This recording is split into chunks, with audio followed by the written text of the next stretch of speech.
नमस्कार। द देसी अड्डा पर आपका स्वागत है। मैं हूं राकेश तिवारी। देखिए, बिहार की राजनीति आजकल काफी गर्म है। हर साल खरमास के समय जब और गतिविधियां सुस्त रहती हैं, बिहार की राजनीतिक गतिविधियां इतनी बढ़ जाती हैं कि हर साल चर्चा होता है। कभी पलटने का, कभी ईडी सीबीआई का, कभी अन्य गतिविधियों का। लेकिन खरमास का जो समय होता है वो बिहार के लिए खास हो जाता है। राजनीतिक हलचल बढ़ जाती है। इस बार भी राजनीतिक हलचल बढ़ा हुआ है। नीतीश कुमार के साथ चिराग पासवान क्या एनडीए छोड़कर गायब होने वाले थे? इस बात की भी चर्चा हो रही है। और ये चर्चा इसी तरह शुरू नहीं हुई है। चर्चा शुरू होने के पीछे कई कारण हैं और उन कारणों में से एक है ईडी का प्रहार हो रहा है। और ईडी के इस प्रहार के बाद बिहार के राजनीतिक गलियारों में कई तरह की चर्चाएं हो रही। देखिए, कहा जा रहा है कि चिराग पासवान की नजदीकियां नीतीश कुमार से बढ़ गई थी और ये बात बीजेपी को रास नहीं आ रही थी। बीजेपी समय रहते इस बात का पता लगा लिया कि चिराग पासवान एनडीए खेमे से बाहर की तरफ निकलने का प्रयास कर रहे थे और इसी प्रयास को रोकने के लिए ईडी की छापेमारी हुई है। इस तरह की चर्चा बिहार के राजनीतिक गलियारों में काफी तेजी से हो रहा है। देखिए, चर्चा है तो चर्चा का क्या, जितनी मुंह उतनी बातें। और उन्हीं बातों में से एक बात तो ये हो रही है कि चिराग पासवान बिहार की राजनीति में अब अपने आप को फिट करना चाहते हैं और इसी की छटपटाहट उन्हें एनडीए खेमे से बाहर ला रही थी, क्योंकि वो देख रहे थे कि एनडीए में रहते हुए उनके लिए कोई मुख्यमंत्री का स्कोप बनता हुआ दिखाई नहीं दे रहा है। और मंत्री बनने के बाद, केंद्र में मंत्री बनने के बाद चिराग पासवान की गतिविधियां एनडीए के साथ वैसी कंफर्ट नहीं थी। बीजेपी के साथ कई मुद्दों पर उनका टकराव भी चल रहा था और बीजेपी उन्हें कंट्रोल करने के लिए ये सब कर रही है। देखिए, अब हुआ क्या है। रामविलास लोजपा के संसदीय बोर्ड के अध्यक्ष हैं हुलास पांडे। उनके यहां ईडी की छापेमारी हुई। ईडी ने उनके घर छापेमारी इसलिए किया है क्योंकि अवैध बालू खनन के मामले में उन पर कई आरोप था, उनकी गतिविधियां संदिग्ध थी, इसलिए ईडी ने उनके यहाँ छापेमारी की। आपको पता है कि ईडी ने कई अन्य लोगों के यहाँ पहले भी छापेमारी कर चुकी है, जिसमें लालू यादव के करीबी सुभाष यादव, राधा चरण सेठ, इन सब लोगों को अवैध बालू खनन के मामले में ही पकड़ा गया, गिरफ्तार किया गया, जेल भी भेजा गया। अब हुलास पांडे की बारी है। हुलास पांडे पर यह आरोप है कि लोकसभा चुनाव के दौरान कई करोड़ों रुपए के ट्रांजैक्शन हुए हैं, लेन देन का मामला है। और लोकसभा चुनाव के दौरान जब ये लेन देन हुआ है तो इसका सवाल चिराग पासवान से भी पूछा जाएगा, क्योंकि कई तरह के आरोप लोजपा पर भी लगते रहे, खास करके सांसद टिकट की बिक्री को लेकर कि सांसदों का टिकट बेचता है लोजपा। इस तरह का कई तरह का आरोप लगते रहता है और ऐसे में कई अहम दस्तावेज भी मिले हैं जो हुलास पांडे हैं उनके यहाँ से।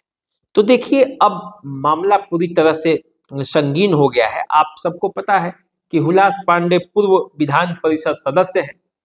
उनके भाई सुनील पांडे, जिनके बेटे प्रशांत पांडे अभी आरा लोकसभा क्षेत्र के तरारी विधानसभा क्षेत्र से विधायक के रूप में चयनित हुए हैं, उपचुनाव में जीते हैं। उससे पहले वे लोग भी लोजपा में ही थे, लेकिन इस चुनाव में, उपचुनाव के पहले सुनील पांडे अपने बेटे के साथ बीजेपी में ज्वाइन किए और उसके बाद टिकट मिला। तो विशाल प्रशांत विधायक बन गए, बीजेपी में है वो, हुलास पांडे जो है एलजेपी में है। दोनों पार्टियों के बीच गठबंधन भी है और चिराग पासवान मोदी के हनुमान भी कहे जाते हैं। तो क्या मोदी के हनुमान चिराग पासवान के रिश्ते अब बीजेपी में वैसे नहीं रहे जैसे पहले थे? माना जाता है कि 2020 का विधानसभा जो चुनाव था वो बीजेपी के कहने पर चिराग पासवान ने अलग लड़ा और जनता दल यूनाइटेड के प्रत्याशियों के खिलाफ अपना प्रत्याशी चुनाव मैदान में उतार दिए और जिसका नतीजा ये हुआ कि जनता दल यूनाइटेड 43 सीटों पर सिमट गई, तीसरे नंबर की पार्टी बन गई। और अब उसी चिराग पासवान की नजदीकियां नीतीश कुमार से बढ़ रही थी, नीतीश कुमार के वो करीब जा रहे थे, तस्वीरों में नीतीश के साथ दिख रहे थे। और जब अमित शाह का ये बयान आया कि नेतृत्व जो है बिहार का नेतृत्व कौन करेगा विधानसभा चुनाव के बाद, ये चुनाव के बाद पार्टियां तय करेंगी, तो और इसके बाद नीतीश कुमार जिस तरह से चुप्पी साधे, उसके बाद ऐसा माना जा रहा था कि चिराग पासवान और नीतीश कुमार में भी अंदर ही अंदर गठबंधन बन रहा था और चिराग पासवान नीतीश कुमार के साथ एनडीए छोड़कर गायब होने वाले थे। इस तरह की चर्चा बिहार के राजनीति में चल रहा था और इसके बीच ये छापेमारी क्या कुछ और कहानी कहती है या ईडी का ये डेली रूटीन वर्क था? इसके पहले भी बिहार में कई बालू के अवैध खनन माफियाओं के खिलाफ अभियान चलता रहा है, जेल भेजा जाता रहा है अवैध बालू खनन माफियाओं को। पैसे का लेन देन होता है तो ईडी वहां छापेमारी करती है। तो क्या इस तरह का मामला था लोकसभा चुनाव के दौरान? पैसे का लेन देन ज्यादा हुलास पांडे के थ्रू हुआ और इसकी जो कानूनी पकड़ जो है, वो कानूनी दस्तावेज जो है वो ईडी के पास चला गया और वो मिल गया और उसके बाद ईडी ने वहां छापेमारी की है। और छापेमारी के दौरान भी बताया जाता है कि कई तरह के दस्तावेज मिले हैं। हालांकि इस बात की अभी ईडी पुष्टि नहीं की है कि वहां से क्या क्या मिले हैं, लेकिन राजनीतिक गलियारों में इस तरह की चर्चाएं आम चल रही हैं। तो अब देखिए बिहार की राजनीति में जो ये उथल पुथल का दौर जारी है, पार्टी के पक्ष में भी और पार्टी के विपक्ष में भी, सरकार के पक्ष में भी और सरकार के विपक्ष में भी, दोनों तरफ से खेल जारी है।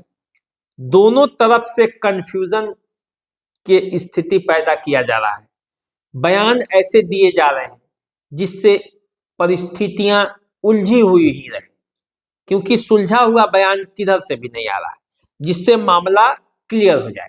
बीजेपी भी कई बार बयान देती है फिर पलट जाती है, जनता दल यूनाइटेड के तरफ से भी कई ऐसे बयान आते हैं जिससे ऐसा लगता है कि परिस्थिति कुछ भी हो सकता है। आरजेडी भी रह रह के अपना बयान देते रहती है, नीतीश कुमार का स्वागत करते रहती है और इसी से बिहार की राजनीति का जो पूरा मामला है वो गर्म है। कब कौन पलटेगा, कब कौन कहां जाएगा, कहा नहीं जा सकता।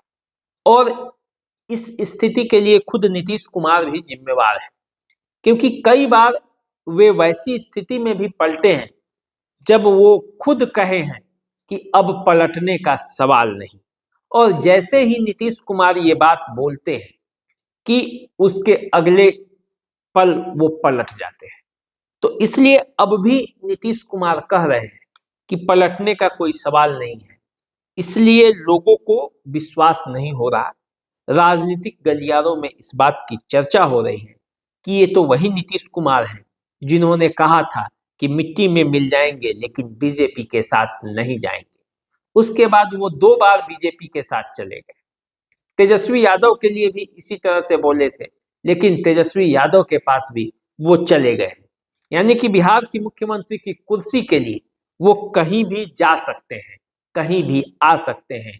बिहार की राजनीति में कोई भी परिस्थिति उत्पन्न हो सकती है और बिहार की राजनीति में कोई भी खेला या झमेला हो सकता है और इसीलिए बिहार की राजनीति का माहौल गर्म है। तो अब देखिए ये माहौल कब तक गर्म रहता है।